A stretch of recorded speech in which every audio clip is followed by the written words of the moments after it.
Hello बच्चों, स्वागत है आपका एक बार फिर से एसएस मैथ्स पॉइंट में। आज का हमारा टॉपिक रहेगा त्रिकोणमिति, जो कि क्लास पहले तो 9th में आता था, लेकिन अब 10th में 11 12 ये तीनों क्लासेसों के लिए है। उससे कुछ बेसिक्स फॉर्मूलों को हम जानेंगे। तो त्रिकोणमिति जो है, त्रिकोण का अर्थ है त्रिभुज या फिर तीन कोणों वाली आकृति। और तीन कोण जो होते हैं वो किस में होते हैं? त्रिभुज में ही होते हैं। और मिति का मतलब होता है मापना, यानी त्रिभुज को मापेंगे। मतलब हम इसमें त्रिकोणमिति में क्या करेंगे कि त्रिभुज को मापेंगे, और उसी को मापना ही क्या कहलाता है? हमारा त्रिकोणमिति। त्रिकोणमिति के लिए मापने के लिए हमारे कुछ त्रिकोणमिति अनुपात हैं। साइन थीटा, ये साइन थीटा का पूरा नाम है। साइन थीटा, कॉस थीटा का पूरा नाम है कोसाइन थीटा, टेन थीटा का यहाँ पूरा नाम भी दे रखा है, और इनके ये जो यूज नेम होते हैं वो भी दे रखे हैं यहाँ पर। अब देख सकते हैं, कभी कभी पूछ लेता है एग्जाम में कि कोसेक थीटा किसका संक्षिप्त रूप है, तो आपको ऑप्शन पे कोसेकेंट लगाना है। ये आपको ध्यान रहना चाहिए। सेक किसका संक्षिप्त रूप है, तो सेकेंट का होता है। कॉट किसका है कि कॉटेंजेंट का होता है। इसी प्रकार आप इनके पूरे नामों को भी ध्यान रखेंगे, कभी कोई पूछ लेता है एग्जाम में। थीटा जो यहाँ पर है ये कोण होता है, इसको कोण पढ़ते हैं। इसका हिंदी नाम जो थीटा का है वो कोण होता है। इन अनुपातों के ये 6 हमारे त्रिकोणमितीय अनुपात होते हैं, जिसमें अब जानेंगे हम अनुपातों के आपस में संबंध। इनके आपस में क्या क्या संबंध हैं, कौन किसके साथ में रहता है।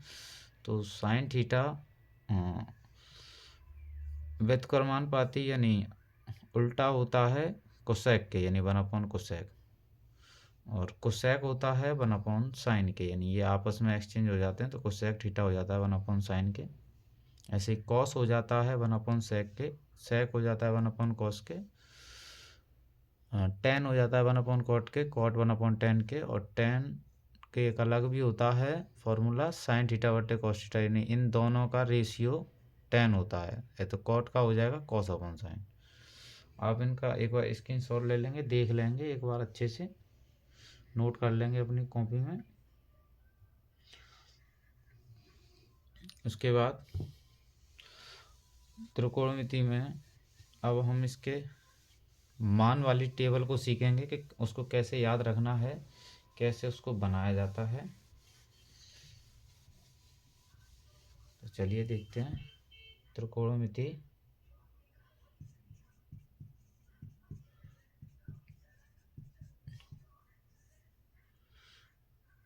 अनुपातों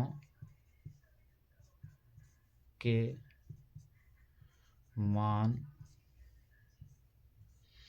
की सारणी, उसको किस प्रकार से हम बनाते हैं, किस प्रकार से हमको याद रखनी है, एक ट्रिक से समझेंगे।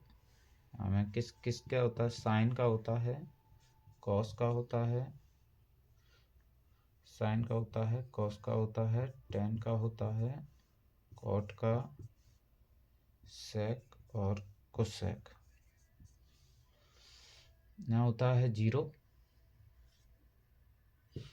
डिग्री। यहाँ समझेंगे किस किस के मान की सारणी बना रहे हैं। तो 0 डिग्री, 30, 45, 60 और 90।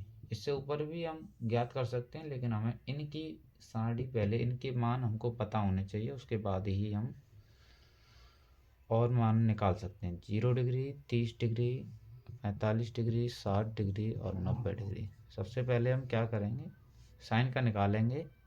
अगर एक का मिल जाएगा तो हम सब के निकाल देंगे, एक के, क्योंकि इनके सब के आपस में रिलेशन होते हैं।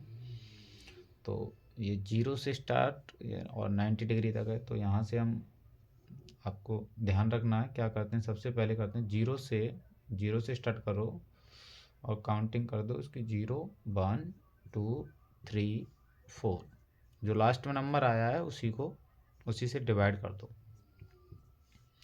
और डिवाइड करने के बाद इसका स्क्वायर रूट ले लेंगे। क्या ले लेंगे? Square root. स्क्वायर रूट लेने के बाद जो भी इसकी वैल्यू आएंगी वो हमारी किसकी वैल्यू हो जाएंगी? साइन की।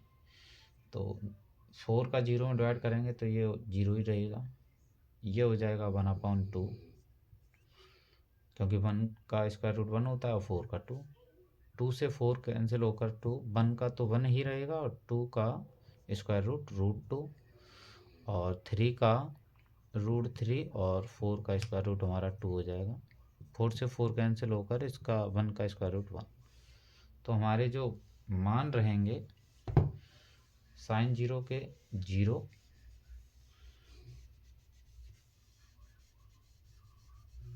और इसी प्रकार ये सबके मान हमारे आ गए। साइन 0 का 0, और साइन 30 का हो गया 1/2, साइन 45 का 1/√2, और साइन 60 का √3/2, और साइन 90 का 1। अब हमें कॉस के निकालने हैं, क्योंकि अभी हमने देखा था कि यहाँ देखते हैं कि जो साइन ही था और उसी में क्या है?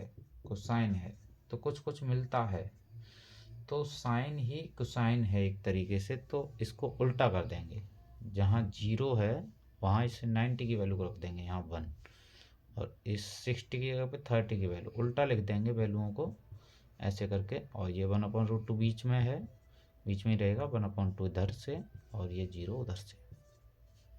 फिर tan निकालना है, तो tan जो होता है, अभी हमने एक फॉर्मूला लिखवाया कि tan होता है हमारा sin/cos।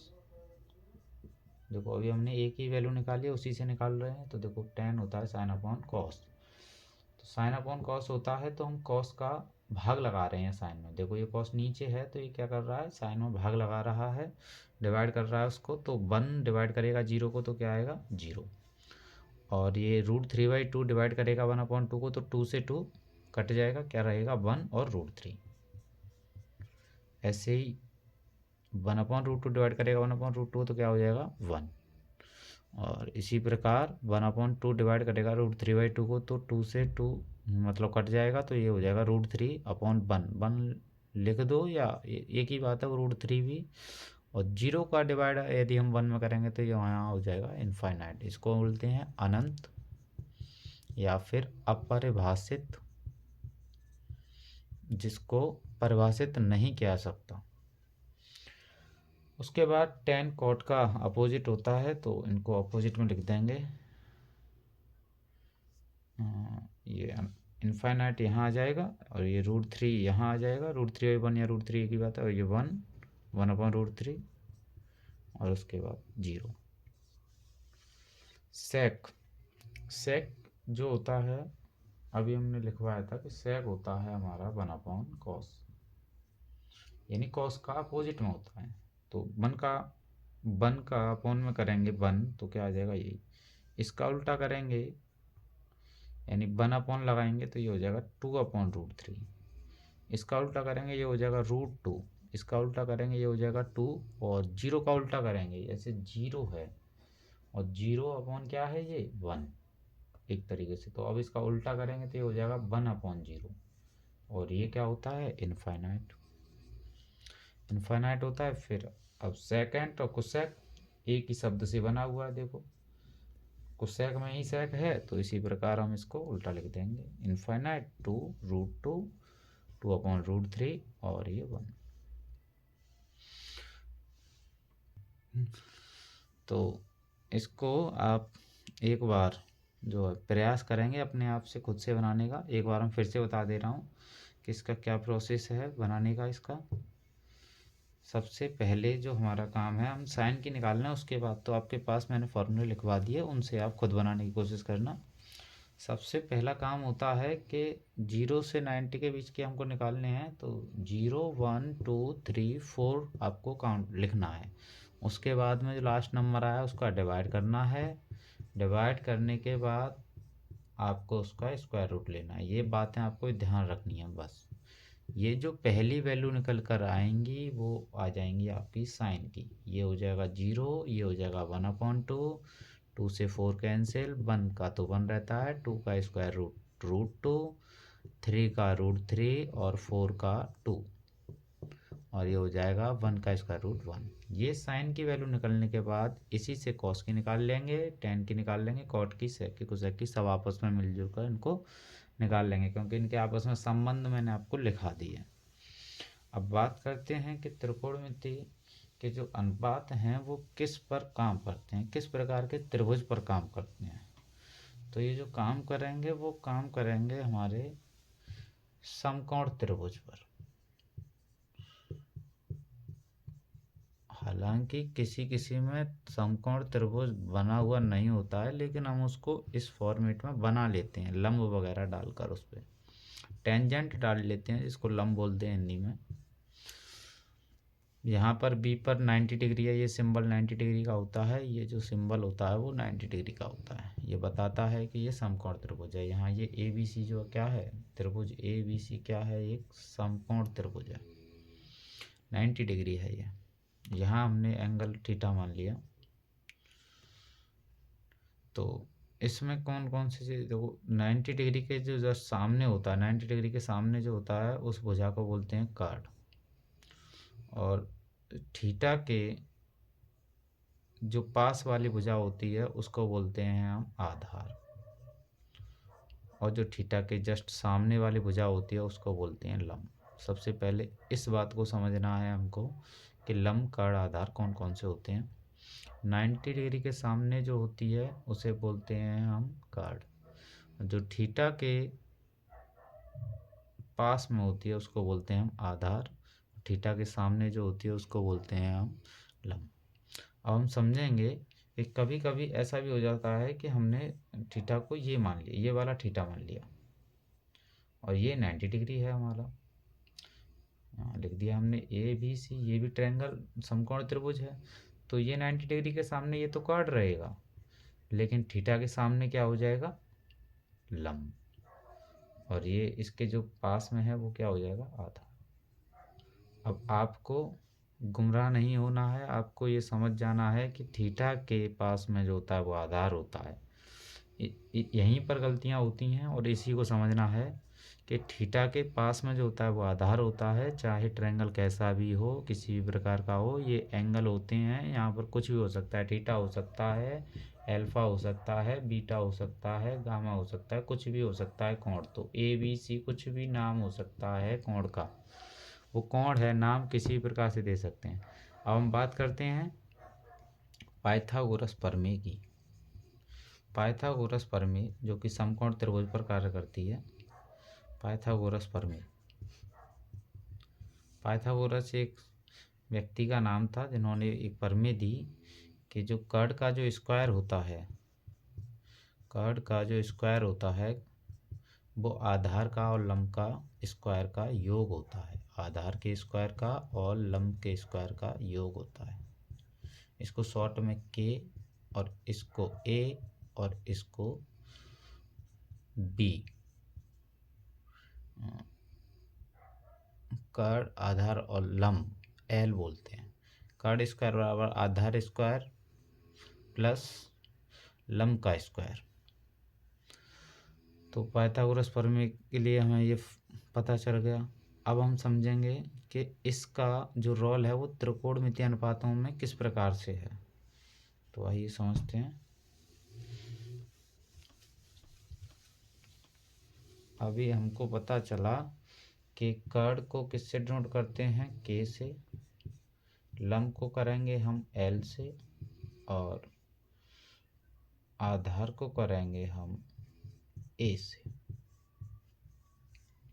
तो हम इससे समझेंगे, एक ट्रिक है लाल बट्टे कक्का, इससे पता चल जाएगा हमको को किसका रिलेशन किसके साथ है।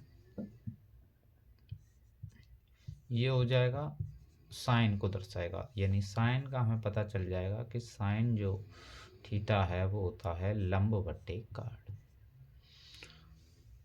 ये डिनोट करेगा कॉस को, यानी कॉस जो थीटा है वो हो जाएगा आपका आधार बट्टे कार्ड।